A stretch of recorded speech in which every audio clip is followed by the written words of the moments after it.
Bienvenidos al podcast En Sintonía, un espacio de entrevistas impulsado por Labolife.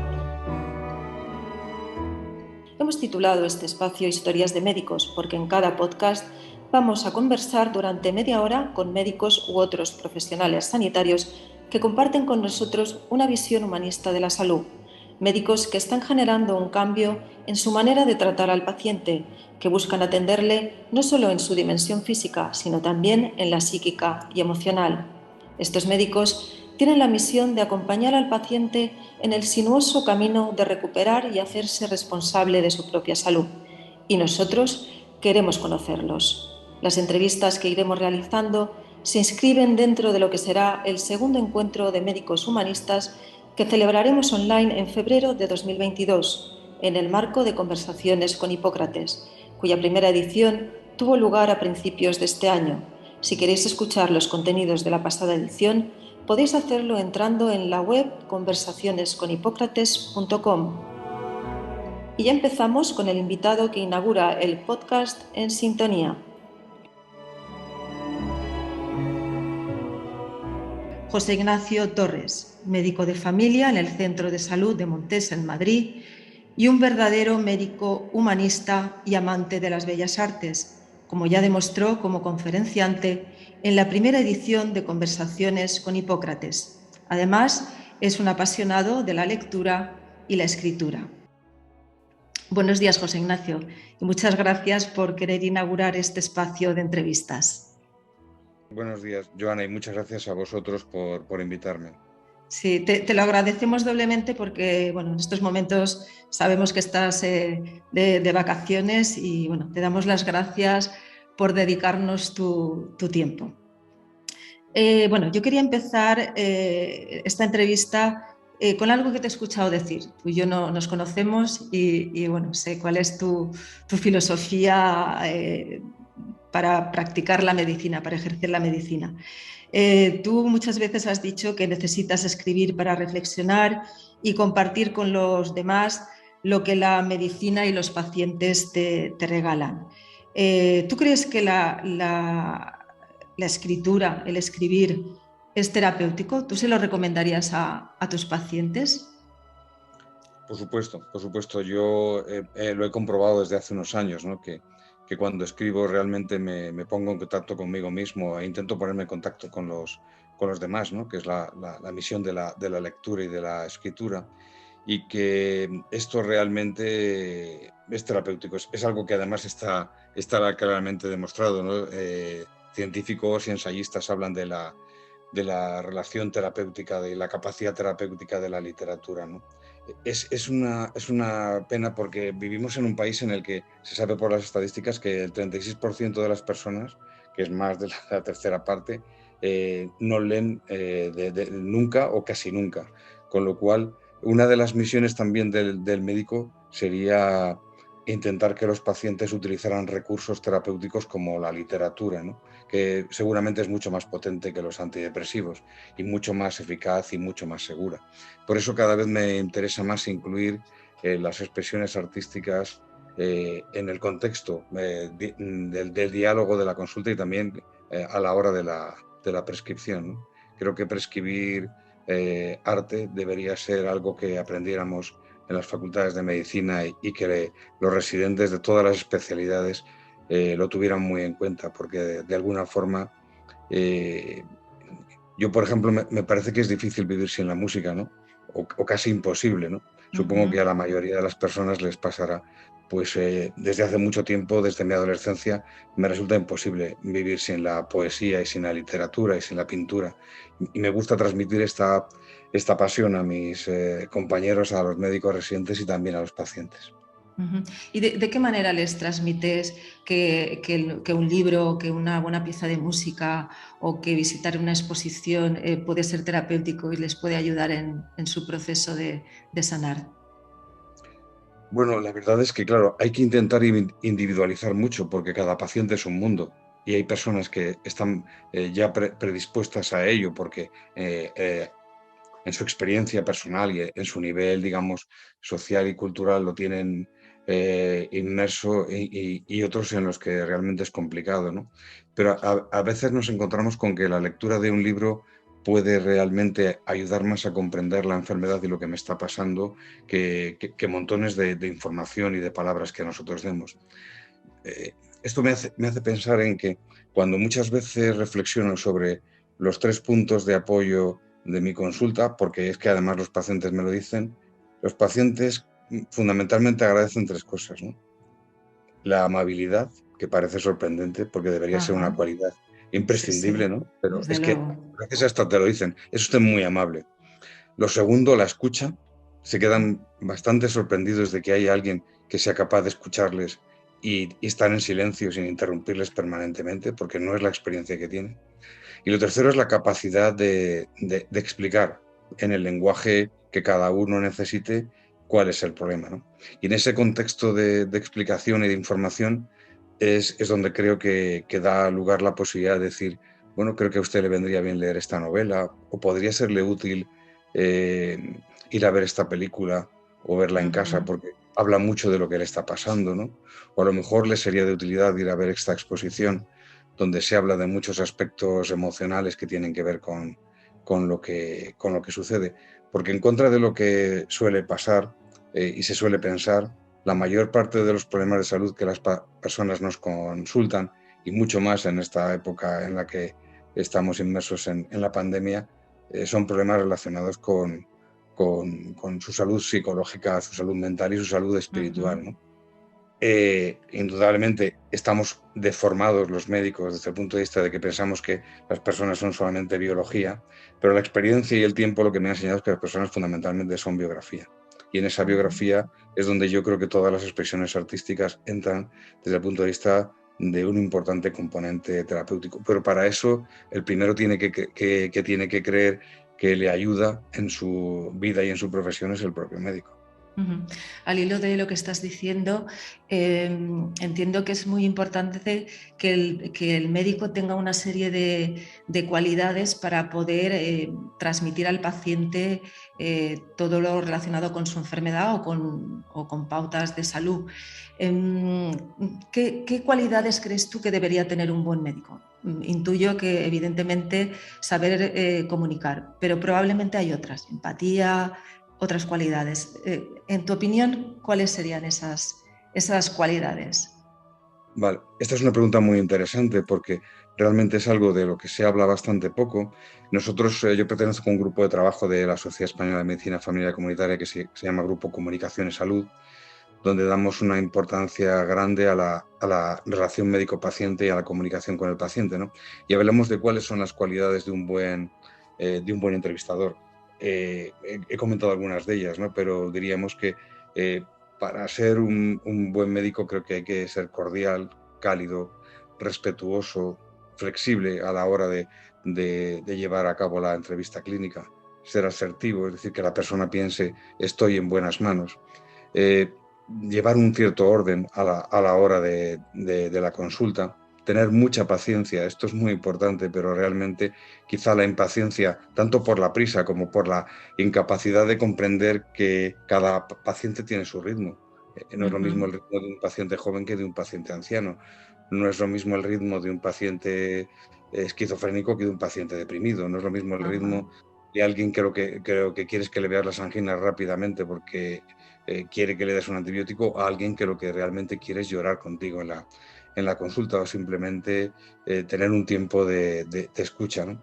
Es muy importante la compasión, que es la forma en la que ahora desde el punto de vista comunicacional hablamos de la empatía, ¿no? Porque la empatía es una palabra que casi hasta se ha, digamos, prostituido, porque es que ahora ujú. hasta los políticos hablan de empatía y cuando los Sí, políticos sí. hablan de una palabra, esa palabra ya deja de tener un valor. Entonces yo diría que la palabra de la que hablamos es de la compasión, la capacidad de realmente estar con el otro, para el otro y tener un interés genuino y verdadero en lo que de lo que la otra persona está pasando, lo que le sucede, ¿no? Tener Ujú, bidireccionalidad, es decir, esa capacidad de, de- de- de poder entrar en un diálogo verdadero, porque muchas veces el médico es un monologuista, suelta un ujú. rollo y muchísimas veces también tiene una incapacidad innata para no escuchar, ¿no? O sea, o una Ujú. incapacidad para escuchar. Y por eso la capacidad de escucha creo que es una cualidad fundamental y una baja reactividad, es decir, una capacidad de decir tengo que morderme la lengua y esperar, porque incluso los estudios demuestran que el tiempo más importante de una consulta son los 2 primeros minutos y sin Ujú. embargo sabemos que tardamos aproximadamente entre 15 y 17 segundos en interrumpir al paciente. Y si le escuchamos durante esos 2 minutos, probablemente la consulta será mucho más efectiva y mucho más útil y tendremos menos probabilidad de equivocarnos porque el paciente suele contarnos bastante bien el relato del motivo por el que vienen. Y yo incluiría otras 3 cualidades que me parecen imprescindibles, pero esto es a nivel muy personal, ¿no? Ujú. Humildad. De alguna forma, la sensación que yo tengo es que desde primero de carrera a los médicos les enseñan a ser altivos, orgullosos, prepotentes, y por lo tanto es un desaprendizaje que yo intento tener conmigo mismo cada día y con mis compañeros, sobre todo con los médicos residentes y con los estudiantes, enseñarles que la humildad es una cualidad imprescindible para ser buen médico. Presencia, que es ser capaz de estar con los 5 sentidos puestos en lo que estás, porque muchas veces hay un montón de interferencias y de ruidos externos que te hacen pensar en otras cosas distintas a lo que el paciente te está consultando. Y otra cualidad que yo llamo sintonía, que es la capacidad de estar en la misma longitud de onda con el paciente, en la misma frecuencia de radio o en la misma capacidad sintónica desde el punto de vista musical. Es decir, que si el paciente está tocando el violonchelo y el médico el piano y están desacompasados, no se entienden. Es Ujú. imprescindible que de alguna manera la música suene de una forma armónica y fluida Ujú. para que de alguna forma nos entendamos. Y este tipo de cualidades se enseñan en la universidad. Cuando los médicos salen de la universidad, ¿tienen alguna asignatura o alguna temática o algún contenido que les habilite para poder tratar de esta manera al paciente o no en estos momentos? Bueno, yo y ahí, claro, tengo que echar, digamos, carne en mi asador. Pienso que el problema fundamental es que las facultades de medicinas deberían estar dirigidas por médicos generales, por médicos de familia, porque Ujú. un porcentaje muy importante de médicos que saldrán siendo médicos de familia, ¿no? Y sin embargo, los que mandan en las facultades, por decirlo de alguna manera, son especialistas. Cada uno Ujú. piensa que lo único importante es lo suyo. Es decir, el Ujú. nefrólogo piensa que no hay nada salvo el riñón, el cardiólogo que no hay nada sobre el corazón. Y lo que es todo este tipo de cualidades es como si se dieran por sabidas, ¿no? Es decir, es algo innato. Y de alguna forma tenemos una eh, cantidad de información científica abrumadora de que la comunicación y las emociones se aprenden. Somos, en general, los profesionales sanitarios, cuando salimos de la facultad, auténticos analfabetos emocionales y analfabetos comunicacionales. Por eso, en el programa de formación de los médicos residentes de medicina familiar y comunitaria, hay, digamos, dentro de la estructura, hay un importante porcentaje de aprendizaje comunicacional. Otra cosa es que las unidades docentes dispongan de tiempo y de recursos, ¿no? Pero se supone que debería ser. La Ujú. percepción, y esto es una cuestión muy personal, es que en las facultades de medicina ahora lo que se estudia es medicina, es decir, una competitividad y una competencia feroz para ir Ujú. pisándole el cuello a tu compañero y poder ser un número anterior al suyo. Con lo cual, salvo lo que sean cosas relacionadas con lo que te vayan a preguntar en un examen tipo test, los estudiantes aprenden poco a ser médicos humanistas, aprenden poco a lo mejor aprenden a ser eh, buenos médicos, pero no aprenden a ser médicos buenos. Es decir, Ujú. es imprescindible para ser buen médico ser buena persona. Y desde luego yo no creo que se les enseñe a ser buenas personas. Es una apreciación individual, que probablemente no comparta mucha gente. Pero esto me gustaría que las cosas cambiaran, ¿no? Creo que habría que enseñar a los estudiantes de medicina otra forma de trabajar y otra forma de estar en el mundo y estar Ujú. en el trabajo.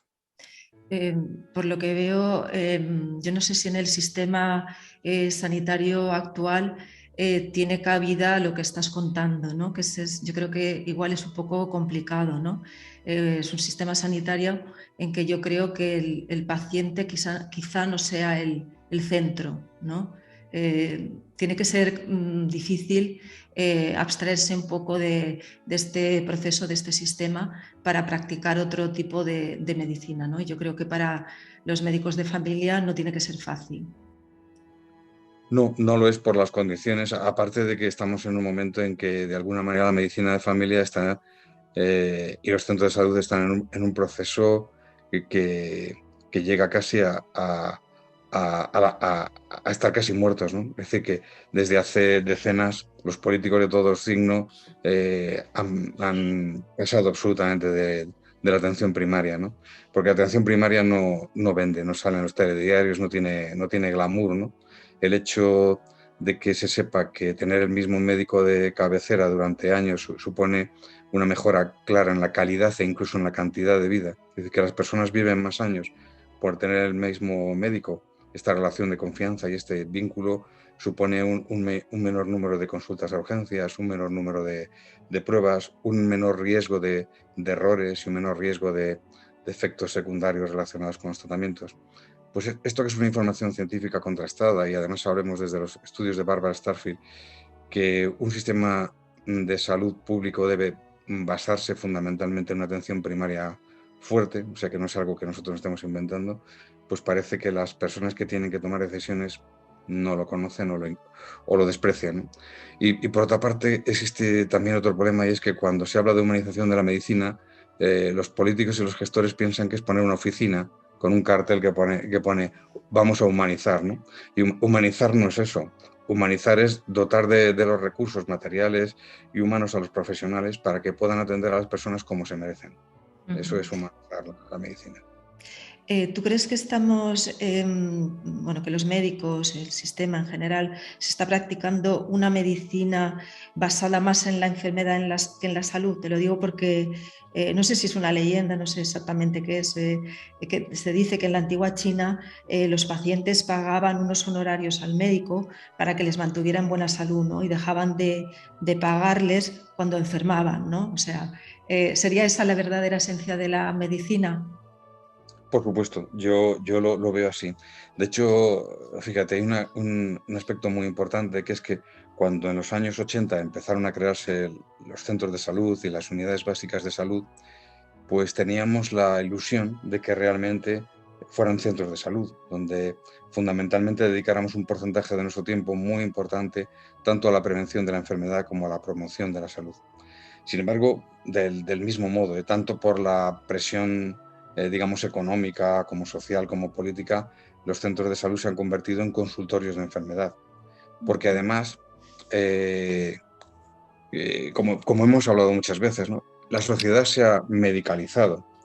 Esta medicalización tiene mucho que ver con el hecho de que la información que se da cotidianamente en los medios de comunicación y a través de los canales políticos es que de alguna manera el derecho del ciudadano es que en cuanto que le pica la nariz tiene que acudir al médico, y hay una relación directa entre consulta y prescripción de fármaco. Y esto de alguna manera también ha condicionado el que la mayor parte de la sociedad piense erróneamente que cuanto más pruebas le hagan y cuanto más costosas sean, la atención que está recibiendo es mejor. Sabemos desde hace décadas que nos encontramos en una situación en la que los médicos estamos entre las primeras causas de morbilidad y mortalidad. Es decir, que la iatrogenia en Estados Unidos, por ejemplo, sabe que es la tercera causa de muerte, ¿no? Y esto se debe a que los médicos en Estados Unidos, y en Europa está empezando a pasar en los países occidentales, actuamos presionados por lo que se llama la medicina defensiva, y también por lo que se ha venido a llamar la invención de la enfermedad, ¿no? Es decir, hay que poner cualquier problema, por mínimo que sea, hay que poner una etiqueta y hay que buscarle un fármaco que se corresponda con eso. Es decir, Ajá. ya cuando uno ya es tímido no es una cuestión de su carácter, sino que es una enfermedad. Si a un sujeto varón de 70 años se le cae el pelo, ya es una cuestión de que sea una persona de 70 años, y es algo completamente normal, ¿no? Ya es un problema capilar que puede condicionar su calidad de vida, ¿no? Es decir, que como esto montones de circunstancias y, lógicamente, hay muchos intereses creados. La cuestión es que lo ideal sería, como tú dices, intentar volver a promocionar y promocionar la salud y prevenir la enfermedad. ¿Cuál es la razón fundamental, aparte de los intereses que hay para que esto no suceda?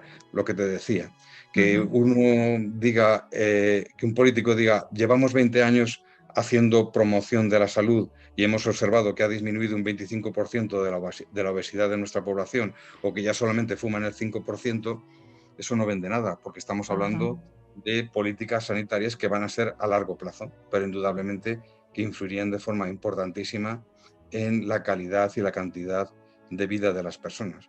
Pero lo que vende es la máquina más potente, más moderna y más costosa que ha comprado un hospital.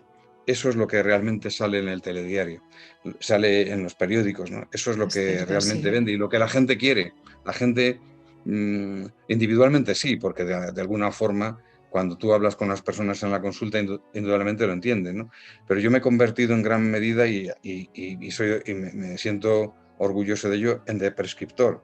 Es decir, que ahora mismo la mayor parte de las sociedades científicas elaboran documentos de no hacer, que significan cosas que venimos haciendo durante muchísimo tiempo y no solamente no son beneficiosas, sino que son perjudiciales, como por ejemplo pedir una radiografía de tobillo en todo paciente que tiene un esguince leve, o ponerle parina precisamente a un chico de 15 años que se ha hecho un esguince y que puede salir caminando del hospital, o pedirle una resonancia de columna a toda persona que le duele la espalda. En fin, hay montones de ejemplos, ¿no? Y tenemos que aprender a prescribir. Yo todos los días quito medicamentos para la osteoporosis en personas que no lo necesitan, o le aconsejo a personas que dejen de tomar medicamentos para bajar el colesterol que no precisan y le resultan más perjudiciosos que beneficiosos, o intento suspender medicamentos para la tensión en personas que no necesitan tomarlos, y un largo etcétera. Estamos polimedicados y la polimedicación es quizá uno de los problemas más importantes que tenemos en España, y especialmente en las personas ancianas. Y otro problema fundamental es que somos también, se lo digo a los pacientes, mire, nosotros somos campeones del mundo en uso inadecuado de antibióticos. A lo mejor entre todos podemos resolverlo, ¿no? Es decir, que Sí. intento concienciar a las personas que de alguna manera los principales culpables de esto yo creo que somos los propios profesionales sanitarios y también las autoridades y los medios de comunicación.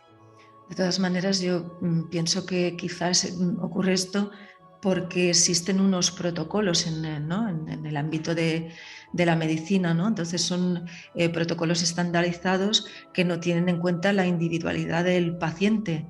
Y yo entiendo que sí que hay otro tipo de médicos que sí tratan al enfermo y no a la enfermedad, ¿no? Que ese sería el objetivo. Pero quizá el gran problema pues de atención primaria en hospitales también es porque existen unos protocolos y se siguen a pies juntillas independientemente del paciente, sin un análisis del paciente. No sé si es así o me equivoco. Sí, esto es muy importante lo que dices. Indudablemente, la paradoja que se crea aquí y el problema es que también existe una conciencia social de que la medicina es una ciencia casi infalible, porque tenemos máquinas muy potentes y porque existen protocolos. Realmente, actuar en base a datos de los ensayos clínicos, de los metaanálisis, de los protocolos, es deseable, pero hay que tener en cuenta que en condiciones normales, incluso suponiendo que uno sea un médico extraordinario, en más del 60 o incluso el 80% de los casos, si el paciente te pregunta honestamente, ¿hay algún estudio que responda a la pregunta del problema que yo le voy a plantear? Y la respuesta honesta sería, no, no lo hay. Es decir, que las personas se piensan que cuando tienen un problema de salud hay una respuesta 100% sólida con respecto al diagnóstico y al tratamiento. Y en atención primaria, por ejemplo, el nivel de incertidumbre es altísimo. Podemos decir que más del 50% de los motivos de consulta no tienen una etiqueta diagnóstica como tal. ¿Por qué? Porque las personas vienen porque tienen un problema o un sufrimiento, y nosotros ni siquiera ya lo llamamos diagnóstico, sino motivos de consulta. Un motivo de consulta puede ser: vengo a hablar de lo preocupado que estoy por la conducta de mi hija. ¿Vale? Y eso no tiene ningún estudio ni ningún ensayo clínico. O tengo fiebre desde hace 5 minutos. Es que no hay ninguna información sobre eso y hay que esperar, ¿no? Entonces, la verdad es que cuando el vínculo se crea, el paciente es capaz de entender que lo más honesto desde el punto de vista del médico es decir: no tengo ni idea de lo que está pasando, tenemos que esperar. O simplemente lo que hay que hacer es escuchar a la persona, o simplemente explorarle y escucharle y descartar que haya en ese momento un problema realmente importante. O sea que aquí se crea un error también desde el punto de vista científico y social de establecer una correlación entre medicina y ciencia, que es un error. La medicina es una profesión en la que se utilizan, por una parte, el conocimiento científico, pero también en la que es muy importante, digamos, el aspecto relacional y ético, en el que cuentan de forma clave la opinión del paciente y la opinión del médico. De hecho, cuando Sackett define la medicina basada en la evidencia, dice: es la utilización de las mejores pruebas disponibles en este momento, además de la experiencia del médico y de la opinión del paciente. Es decir, es una butaca, un trípode, ¿no? Si falta uno de ellos, se cae. Es decir, que quien piense que el médico actúa siempre basado en las mejores pruebas disponibles es un error. El médico tiene que actuar y tomar decisiones en función de las pruebas, por supuesto, pero también en función de lo que el paciente decide. Un paciente puede tener, por poner un ejemplo, un cáncer de laringe, y el otorrino decirle: pues mire usted, tenemos varias opciones, o a lo mejor se me ocurren las primeras. Le puedo quitar la laringe y se va a quedar usted sin voz. Y esto tiene este inconveniente, puede tener X ventajas. O le puedo radiar, y entonces usted va a seguir con voz, pero sin embargo a lo mejor la capacidad de que pueda volver. ¿Y quién decide al final? Pues al final el que tiene que decidir es el paciente. O le puedes decir a un paciente: mire, hay 3 opciones con respecto al tratamiento. Elija usted la mejor en función de lo que estoy yo diciendo. Y esto es lo que se llama toma de decisiones compartidas. Y esta toma de decisiones compartidas, en la que la última palabra, creo yo, es mi opinión, la tiene que tener el paciente, en la que se baraja toda esa información. Entonces, quien piense que la medicina es una ciencia, se equivoca. Los políticos que vienen transmitiendo desde las últimas décadas, sobre todo algunos partidos, pero en general todos, de que el médico es un científico puro, como lo puede ser un físico o un químico, están diciendo algo que falta a la verdad. Y si transmiten esa información a la sociedad, están transmitiendo una información falsa. El médico es un profesional que utiliza conocimientos científicos, sí, pero no es un científico. Y luego, por otro lado, parece ser que la medicina actual está muy centralizada, muy enfocada en el síntoma, no va a la raíz del problema, ¿no? Que tiene una medicación para un síntoma determinado. Pero pienso que la labor de los médicos, como tú has dicho, va más allá, ¿no? Es un poco también una labor, cuando haces la historia clínica, de investigar de dónde viene el problema, ¿no? O sea, tienes que tener también un espíritu de querer indagar, ¿no? Porque Claro.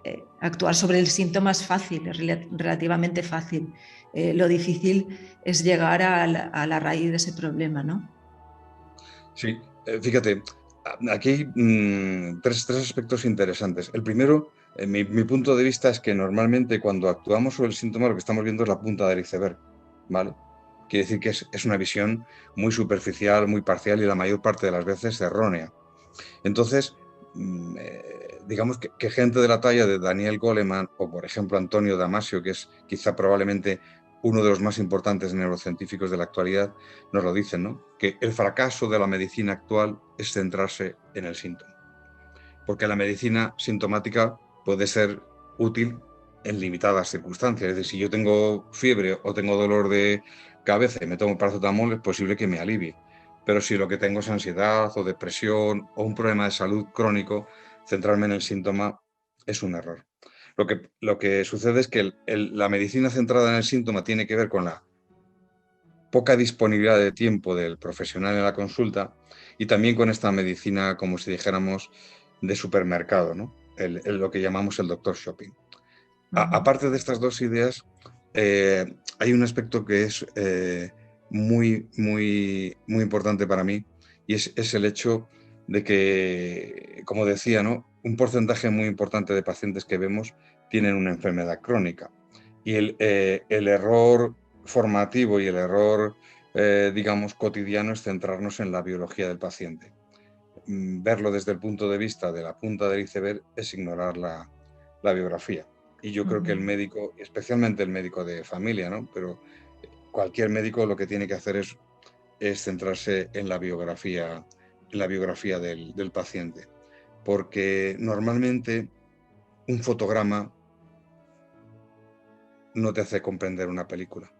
Es decir, que si nosotros dijéramos, voy a juzgar una película de Billy Wilder o de Almodóvar o de Buñuel o de cualquiera por un fotograma, probablemente diríamos, pues mira, aquí se están riendo, y resulta que realmente es un drama de esa película, ¿no? Sí, sí, Ese es el error. qué bonita metáfora. José Ignacio, tú llevas muchos años en la medicina. Me imagino que tendrás alguna historia que te haya llegado muy al corazón, ¿no? Con algún paciente o con alguna paciente, ¿no? Me gustaría que nos contaras alguna anécdota o alguna de estas historias, la que para ti haya sido más significativa. Bueno, la verdad es que son múltiples. De una forma muy breve voy a decir tres porque creo que si alguien escucha esto y sobre todo los jóvenes puede ser interesante, ¿no? La primera vez que yo me di cuenta de que ser médico era la profesión más hermosa del mundo y que conllevaba una gran responsabilidad fue cuando un paciente, siendo yo R1, estaba con una hemorragia digestiva y dirigiéndose a tres residentes que estábamos con él en ese momento al lado de su cama, dijo: chavales, esto que hacéis es muy grande. Y eso me ha marcado para toda la vida, ¿no? Ese comentario de este paciente. Después, tendría que decir que quizá donde la emoción y el vínculo es más intensa es cuando te enfrentas a pacientes que se encuentran en situación terminal, ¿no? Y una de las cosas que más me han emocionado últimamente fue cuando tomé la decisión de ir a visitar a un paciente con un cáncer de pulmón que yo pensaba que estaba en sus últimos días, ¿no? Y el estar con él y con su esposa en su casa y dialogando durante un tiempo largo y transmitiéndoles también mi opinión de que el tiempo que quedaba era corto. Después su mujer me agradeció cuando él había fallecido que mi visita le había permitido despedirse de su mejor amigo que vivía en Chile. Y para mí eso fue también una forma de ver la esencia de la medicina, que es sobre todo estar con, para y por las personas. Y por último, una relación especial con una mujer que era ciega y que a causa de un tumor de las glándulas salivares se quedó sin poder prácticamente hablar, ¿no? Nuestra relación fundamentalmente era sensorial, es decir, las caricias y los abrazos era el modo de comunicarnos. Y esto también es una enseñanza importante desde el punto de vista de, como dice el doctor Sachs en la película o en el libro de Martin Wingler, siempre se puede hacer algo. El médico siempre puede hacer algo. Hasta el último segundo de vida de un paciente, el médico puede estar ahí. Qué bonito. Una última cosa. Me puedo imaginar, después de la entrevista, por qué has estudiado medicina, ¿no? Supongo que subyace ahí el deseo de ayudar a los demás. Pero ¿por qué, por ejemplo, te dedicaste a la medicina siendo una persona muy interesada por lo que antes llamábamos las letras, ¿no? ¿Por qué? ¿Por qué estudiaste medicina? Bueno, la verdad es que la razón fundamental es que, claro, era por el ejemplo, ¿no? Yo viví en una familia donde mi padre estaba dedicado a las 24 horas a ser médico. Quizá también eso tenía muchos factores negativos en el sentido de la Perdón, poca... tu padre era médico. Mi padre era internista, sí. Mi padre era internista. Y entonces dedicaba poco tiempo a las demás actividades, porque prácticamente su tiempo era todo para los pacientes, ¿no? Pero yo creo que, fíjate, con respecto a lo que preguntas, creo que la medicina es más una carrera de letras que de ciencias. porque como bien decía Letamendi, y esto se puso luego en palabras de Marañón, pero da lo mismo, porque para mí Marañón junto con Cajal son mis maestros fundamentales, ¿no? Y William Rosler, pues el médico que solo sabe medicina, ni medicina sabe. Es decir, es imprescindible desde mi punto de vista para ser médico, pues saber un poco de todo, ¿no? Y sobre todo, no he hablado de la cualidad imprescindible. Y mi maestro Pedro Arnal, al que siempre recordaré, me dijo: José Ignacio, para ser médico es imprescindible ser curioso. Y la curiosidad te lleva a querer saber quién es ese individuo que está en una estatua en el parque, quién era esa persona a la que le han dedicado una calle, o quién es el que está tocando el saxofón en ese cuarteto de jazz, o quién dirigía la quinta de Beethoven que emocionaba tanto a Murakami. Creo que la curiosidad es lo que nos mueve a todos, y realmente yo creo que la medicina tiene dos aspectos que para mí son fundamentales, aparte de la técnica, ¿no? Y que van más allá de la técnica, que son la ética, que tiene que ver con el deseo y la pasión de poder ayudar a los demás, y la estética, porque la belleza es algo que tiene que perseguir cualquier ser humano, y el médico tiene que perseguir la belleza. Es decir, en estas historias que yo te cuento hay emoción, hay sentimiento, pero fundamentalmente hay belleza, porque cuando uno se dedica a trabajar con personas, fundamentalmente lo que siente es la belleza de lo que está haciendo. Pues hasta aquí hemos llegado, doctor Torres. Muchísimas gracias. Bueno, como siempre, es un placer escucharte. Y bueno, pienso que tus pacientes tienen una gran suerte de tenerte como médico. Nos estamos emocionando. Sí. Habrá de todo, ¿eh? Habrá Habrá gente de todo. que tiene suerte y gente que no. Sí, sí. Fíjate, así, Yo estoy segura que sí, que la tienen. Sí. de récord te diré que en la sala de espera un comentario habitual no era gente que se quejara del tiempo, ¿no? Y lo curioso, y me decía la enfermera que trabajaba conmigo, ¿no? Nada, he salido y como estaba protestando porque llevaba mucho tiempo esperando, me he dado cuenta de que los demás le han mirado y le han dicho: no pasa nada, nosotros estamos aquí encantados esperando porque luego nos atienden bien. Si usted prefiere ponerse con otro, uno menos. Con lo cual, bueno, pues siempre hay opiniones para todos los Sí, gustos. sí. Pues lo he dicho, un placer. Bueno, te agradezco mucho que nos hayas dedicado este tiempo y nada, sobre todo, pues eso, te doy las gracias y por supuesto te deseo mucha salud. Muchas gracias. Igualmente, muchos besos, Joana. Gracias, Hasta un beso pronto. muy fuerte. Adiós.